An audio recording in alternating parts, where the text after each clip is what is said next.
चलिए, good morning, good evening, good afternoon. साध्य PSC academy के हमारे यूट्यूब चैनल में समस्त प्रतिभागियों का स्वागत है। आज के सेशन में हम लोग जानेंगे कि न्यू एजुकेशन पॉलिसी 2020 है क्या चीज, नई शिक्षा नीति क्यों बनाई गई, इसके बैकग्राउंड मैंने ऑलरेडी पिछले क्लास में आपको बता दिया है कि वास्तव में राष्ट्रीय शिक्षा नीति 1968 क्या था, राष्ट्रीय शिक्षा नीति 1986 क्या थी, और नई शिक्षा नीति 2020 क्यों लाई गई थी। इसी के बारे में समझेंगे। पूरी क्लासेस चलेगी one two the point, exam point of view से कौन कौन से पॉइंट्स हमारे लिए इंपॉर्टेंट है। तो स्टार्ट करते हैं बेटा। उससे पहले वीडियो को लाइक कर देंगे, नए हैं तो चैनल को सब्सक्राइब कर देंगे, क्योंकि हमारा एक ही पर्पस है कि कम समय में आपको कंप्लीट नॉलेज दिया जाए और वो भी परीक्षा उपयोगी होना चाहिए। तो सबसे पहले न्यू एजुकेशन पॉलिसी 2020, इसको बनाने से पहले एक कमिटी बनाई गई थी और कमिटी की अध्यक्षता करने वाले थे इसरो के पूर्व चेयरमैन के कस्तूरी रंगन। बहुत इंपॉर्टेंट नाम है, याद रखना है इसका नाम, कि ये जो हमारे मेन जो हीरो थे इसको बनाने के, उसके पीछे कौन थे? इसरो के जो पूर्व चेयरमैन थे के कस्तूरी रंगन जी। इन्होंने अपनी कमिटी बनाई, ठीक है, और कमिटी बना के इन्होंने न्यू एजुकेशन पॉलिसी की नींव रखी। सोचिए कितना बड़ा आदमी इसरो का चेयरमैन होता, बड़ा आदमी इन द सेंस उसके ब्रेन कितना ज्यादा ओवर थिंकिंग करने वाला, और इन्होंने बनाया नई शिक्षा नीति। क्या प्रमुख बातें थी इससे पहले? जो एक संरचना चल रही थी, जो कि लाया था कोठारी आयोग ने, जिसके बारे में मैंने अभी पिछला वीडियो में ऑलरेडी डिस्कस किया हुआ है। तो इसके बारे में जो हमारे के कस्तूरी रंगन जी थे, उन्होंने संरचना को ही बदल दिया, और जो 10+2+3 वाली जो संरचना थी, इस 10+2+3 वाली संरचना को हटा के एक नई संरचना बना दिया, 5+3+3+4। सर, ये 5+3+3+4 क्या है? एक नई संरचना है बेटा, कि बच्चों को किस हिसाब से डेवलपमेंट कराया जाए। चलिए, तो इंपॉर्टेंट है कि वास्तव में 5+3+3+4 क्या चीज है। तो सबसे पहले, उससे पहले मैं बता दूं कि इस डॉक्यूमेंट का नाम क्या है बेटा? न्यू एजुकेशन पॉलिसी, एनईपी, नई शिक्षा नीति 2020। कब आई थी? 2020। अलग अलग राज्यों के द्वारा अलग अलग समय पे इसका पालन किया गया। कमेंट करके बताइए कि भारत में ऐसा कौन सा राज्य है या केंद्र शासित प्रदेश है जिन्होंने पहली दर्जा हासिल की नई शिक्षा नीति को हासिल करने का। ठीक है, चलिए स्टार्ट करते हैं। उससे पहले आप सबको बता देता हूं कि वास्तव में ये 5+3+3+4 संरचना है क्या चीज। 5+3+3+3+4 संरचना को बेटा चार अलग अलग स्टेजेस में, चार अलग अलग संरचना पे बांटी गई है। सर, वो कौन कौन सी संरचना है जिससे इसको बांटी गई है? तो चलिए आपको डिस्कस करता हूं बेटा। पहला संरचना बेटा जिसको बोला गया फाउंडेशनल स्टेज। क्या बोला गया? Foundational stage. चलिए, तो पहला वाला बेटा फाउंडेशनल स्टेज, ठीक है, बोलो भाई फाउंडेशनल स्टेज। दूसरा वाला क्या है सर? दूसरा वाला है आपका बेटा प्रीपेटरी। क्या है? प्रीपेटरी, ठीक है, प्रिपरेटरी स्टेज। ये लो भैया। तीसरी स्टेज क्या है सर? तीसरा स्टेज है सर मिडिल स्टेज, तो इसको बोला गया बेटा मिडिल स्टेज। क्या बोला गया है? Middle stage. और चौथा जो बोला गया है वो है बेटा सेकेंडरी स्टेज। क्या बोला गया है? Secondary stage. ये अलग अलग चार स्टेजों में अलग अलग तरीकों से इसको बांटा गया है। सर, फाउंडेशनल स्टेज क्या है? प्रिपरेटरी स्टेज क्या है? ठीक है, इसके बारे में डिस्कस कर लेते हैं। सबसे पहले जो आपको दिखाई दे रहा है बेटा 5+3+3+4, इसको क्रम को पूछता है कि भाई कौन से क्रम में बांटा गया है। तो पहला क्या है? फाउंडेशनल, दूसरा क्या है? प्रिपरेटरी, तीसरा बेटा मिडिल, और चौथा क्या है? सेकेंडरी। मतलब ये वही पांच है जिसके बारे में यहाँ उल्लेख किया गया है।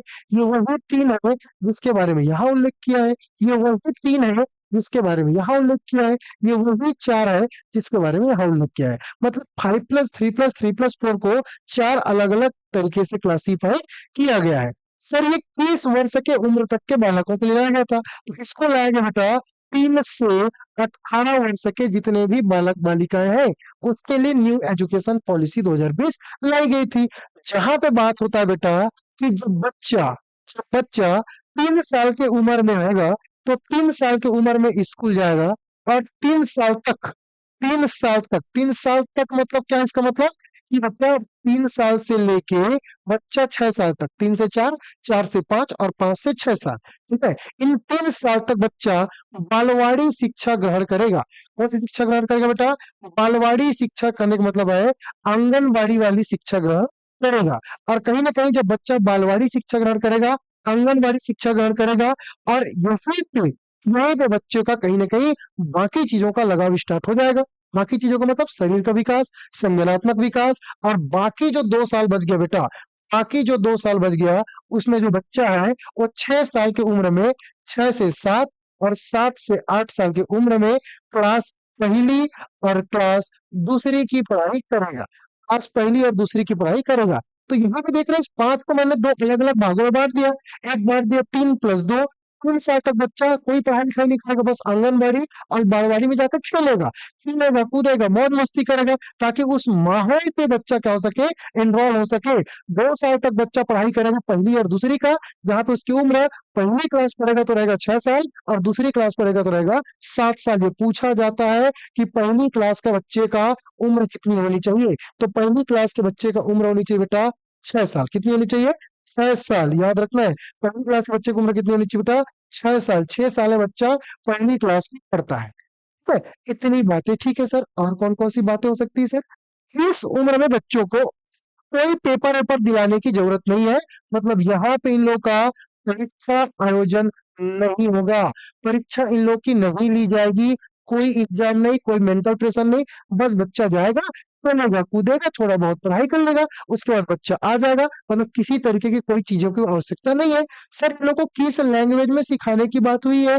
यस यस यस, यहाँ पे बात हुआ बच्चा, इन लोग को मातृभाषा में सिखाया जाए, क्षेत्रीय भाषा में सिखाया जाए। अगर तुम्हारे साइड गोंडी लैंग्वेज बोला जा रहा है तो गोंडी में सिखाओ, हल्बी बोला जा रहा है हल्बी में बोला जाए, छत्तीसगढ़ी में सिखाया जा रहा है छत्तीसगढ़ी में सिखाओ, हिंदी मातृभाषा हिंदी में सिखाओ। मतलब यहाँ पे जो कॉन्सेप्ट है बेटा, वो मातृभाषा में सिखाने की बात आई, ताकि बच्चा चीजों को आसान भाषा में, सरल भाषा में और अपने भाषा में चीजों को सीख सके। तो यहाँ पे मातृभाषा के बारे में बात कर दिया। धीरे धीरे जैसे बच्चे का उम्र 8 साल हुआ, यहाँ पे 3 साल की स्टेज को और बांट दिया। मतलब 8 से 9, 9 से 10 साल, और 10 से 11 साल का बच्चा। तो यहाँ पे आप देख रहे हैं बेटा, यहाँ पे देख रहे हैं 8 से 9 साल का बच्चा कौन से क्लास से पढ़ेगा?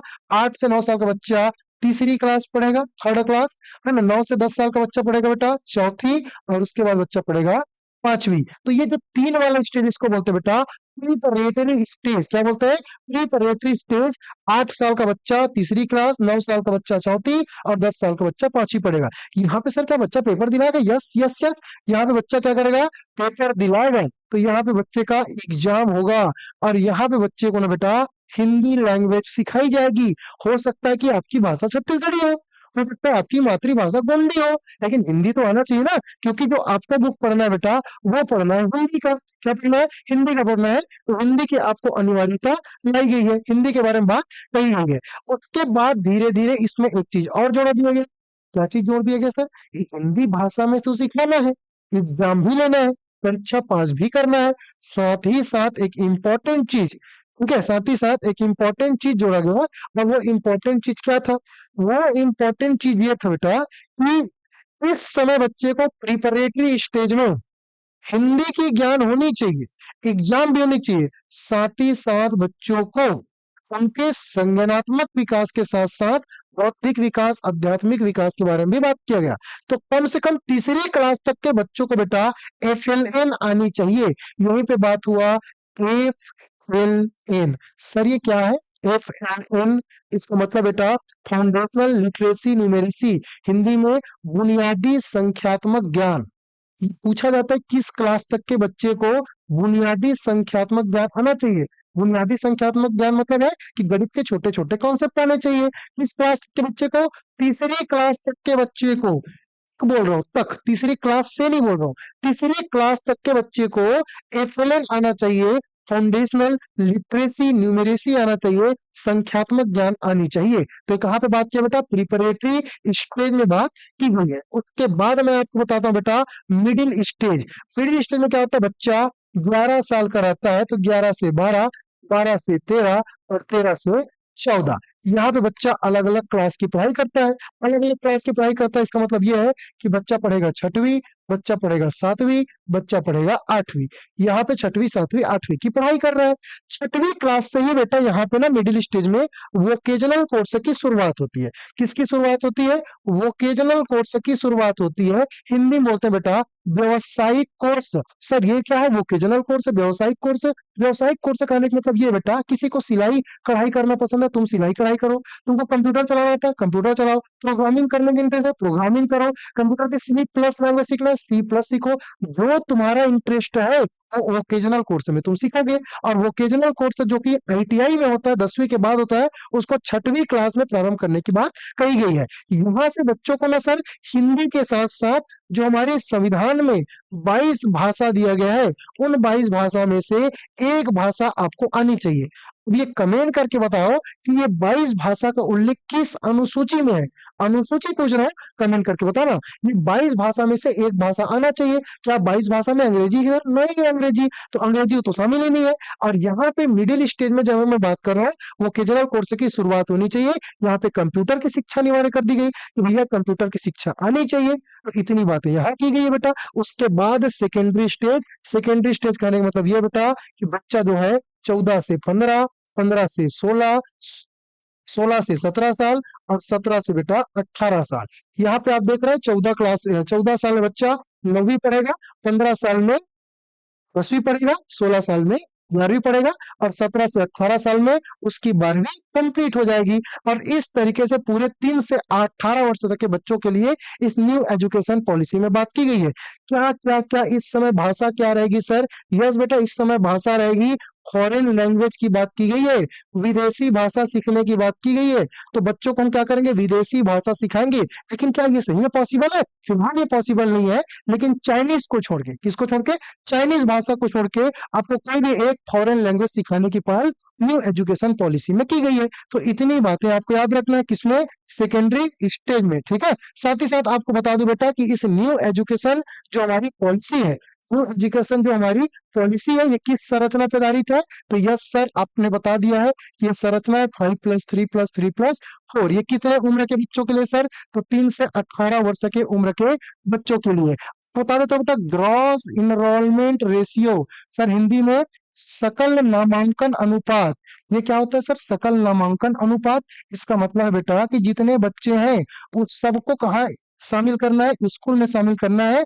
और ये लक्ष्य रखा गया है कि 2030 तक, कब? 2030 तक जो GER है, ग्रॉस इनरोलमेंट रेशियो है, वो 100% किया जाए। सर इसका सरल भाषा में मतलब बताइए ना। इसका मतलब यह है कि तुम्हारे गांव में जितने बच्चे हैं 3 से लेकर 18 साल तक, वे सबके सब कहाँ होने चाहिए? स्कूल में होने चाहिए। 100% बच्चा कहाँ होना चाहिए? स्कूल में होना चाहिए। इसको बोलते हैं सकल नामांकन अनुपात। पूरी जीडीपी का बेटा 6% जो व्यय है, वो 6% व्यय कहाँ की जाएगी? शिक्षा में की जाएगी। कहाँ की जाएगी? शिक्षा में की जाएगी। शिक्षा में की जाएगी। ठीक है। तो 6% व्यय कहाँ की जाएगा? शिक्षा में किया जाएगा, ये बोला गया है। साथ ही साथ आपको ये बोला गया है बेटा FLN। क्या बोला गया? FLN। FLN में मतलब आपको तीसरी तक ये न्यूमेरेसी ज्ञान होना चाहिए। मैंने ऑलरेडी आपको बता दिया गया। तो इन छोटी छोटी बातों को आपको जानना है। ठीक है। छठवीं क्लास से मैंने बता दिया है। छठवीं क्लास से वोकेजनल कोर्स की शुरुआत, वोकेजनल मतलब व्यवसायिक परीक्षा की शुरुआत, ये भी आपको जानना है। ठीक है। साथ ही साथ और क्या बात किया गया सर? और साथ ही साथ ये बात किया गया बेटा कि जो ग्रॉस इनरोलमेंट की बात कर रहे हैं, साथ ही साथ 2040 तक, 2040 तक गुणवत्तापूर्ण शिक्षा की बात की है। किसके बारे में बात किया है? गुणवत्तापूर्ण शिक्षा की बात की है। तो ये सब तो ठीक है सर, शिक्षा के बारे में बात किया गया है। आकलन मूल्यांकन के बारे में क्या? तो आकलन मूल्यांकन के बारे में बेटा परख नाम की क्या होगी? संस्था होगी जो क्या करेगा? आकलन तथा मूल्यांकन करेगा। क्या करेगा? आकलन तथा मूल्यांकन करेगा। सर ये परख है क्या चीज? परख है क्या चीज सर? ठीक है। परख है क्या चीज? तो परख है बेटा performance and review knowledge of holistic assessment, ठीक है। इसका कमेंट आप लोग कीजिए, इसका पूरा नाम क्या है, परब का पूरा नाम क्या है, मैंने कई बार बताया। परब का फुल नाम कमेंट करके जरूर बताइए, जितने भी प्रतिभागी जुड़े हुए हैं, ठीक है। इन्होंने अलग अलग तरीके से बात की। इतनी चीजें आपको न्यू एजुकेशन पॉलिसी से पूछी जाती। सर इसका मतलब क्या था, नई शिक्षा नीति लाई क्यों गई थी? तो नई शिक्षा लाई गई थी बेटा कि हमको शिक्षा को क्या करना है, सुदृढ़ करना है। शिक्षा को क्या करना है, सुदृढ़ करना है। और सुदृढ़ करके शिक्षा क्या करना है, सुदृढ़ करना है। और सुदृढ़ करके बेटा आपको कौशल आधारित, कैसी, कौशल आधारित एजुकेशन मुहैया कराना है। कौशल आधारित मतलब क्या बेटा, कौशल आधारित मतलब बच्चों का स्किल डेवलपमेंट कर सके, कि ताकि ताकि लोगों को क्या मिल सके, रोजगार। तो हमको बच्चों को ऐसा पाठ्यक्रम बना के देना है, ऐसा बच्चों को पढ़ाना है ताकि वो रोजगार दे सके, नौकरी दे सके। लेकिन अभी का पुस्तक कापी ऐसा है क्या? नहीं है सर। अभी के पुस्तक कापी क्या, बच्चा जो एमएससी किया है, जो बच्चा एमए किया है, जो बच्चा 12वीं पास हो चुका है, उन लोग बात दे रहे हैं। तो हमको एजुकेशन सिस्टम ऐसा बनाना है जो रोजगार परक हो, जो रोजगार मूलक हो। ये कॉन्सेप्ट लाया था क्या, न्यू एजुकेशन पॉलिसी था, न्यू एजुकेशन पॉलिसी। तो इतनी बारे में बात की गई है। तो न्यू एजुकेशन पॉलिसी वास्तव में उस सिलेबस डिजाइन के बारे में बात करेगा कि भैया तुम सिलेबस तो बनाओ यार, तुम्हारा सिलेबस वैसा है नहीं, तुम दुनिया भर की बात कर रहे हो। अगला इसके बाद जो इम्प्रूवमेंट होगा बेटा, वो इम्प्रूवमेंट क्या देखने को मिलेगा, वो इम्प्रूवमेंट देखने को मिलेगा एक सिलेबस के रूप में, जो कि बनता है एनसीएफ एफएस 2022 में। इसका मतलब क्या है, एनसीएफ का फुल फॉर्म होता है बेटा नेशनल कैरिकुलम एंड फ्रेमवर्क, ठीक है। नेशनल कैरिकुलम फ्रेमवर्क का फाउंडेशन स्टेज, क्या बेटा, फाउंडेशन स्टेज है ना, फाउंडेशनल स्टेज। ये आपसे ये बनाया गया है हिंदी में, राष्ट्रीय पाठ्यचर्या की रूपरेखा। चलो भैया लिख देता हूं, राष्ट्रीय पाठ्यचर्या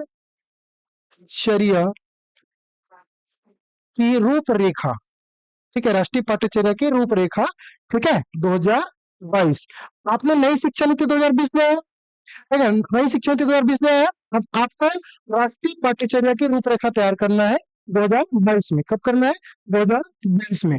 अगला जो हम लोग पढ़ेंगे बेटा, वो क्या पढ़ेंगे, राष्ट्रीय पाठ्यचर्या की रूपरेखा कि भैया सिलेबस क्या होना चाहिए, ठीक है, सिलेबस क्या होना चाहिए। तो सिलेबस कैसा होना चाहिए, वो एनसीएफ एफएस 2022 में बताऊंगा कि वास्तव में कैसा होना चाहिए।